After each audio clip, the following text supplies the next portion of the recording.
Y'all want to know how to differentiate y'all clothing brands from others? Stop using Y2K logos, threshold Asian girls, and using puff. You can use things like Virgil 3% rule to make already familiar garments and differentiate it to make it yours. So let's get into the video. Before we get into the video, make sure y'all join the Discord, which I will have an ebook coming out soon. Go right there, 3 ebooks, and I have a lot of information how to start your clothing brand and things of that nature. Make sure y'all subscribe if y'all new. Comment what other videos y'all want like this, and like up this video if y'all like all these videos. So how to differentiate your clothing brand is don't use Y2K. That's the #1 rule. Not use that. It's oversaturated now. There's no way to like differentiate yourself using that. Everybody burned it out for you already. So don't use that. That's rule #1. Rule #2, stop copying from the next clothing. I see a lot of clothing brands doing that. You're not gonna grow from doing that. I'm not gonna lie. You're not growing from copying somebody else. Make your own wave and ride that way. Reason #2, stop copying directly from Pinterest. It's cool to use Pinterest for ideas and try to build off those ideas, but don't straight up copy Pinterest. A lot of clothing brands do that and will get caught in the future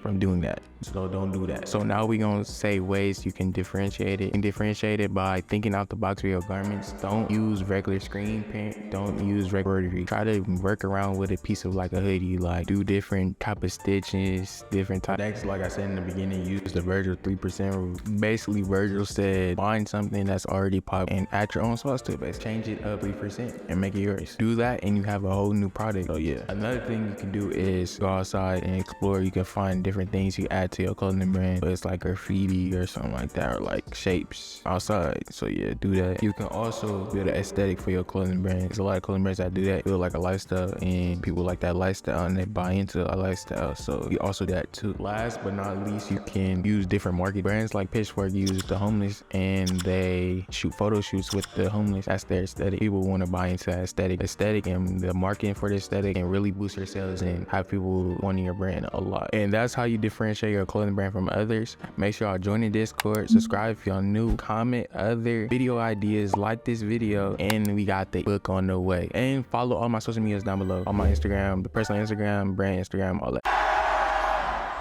Okay, bye.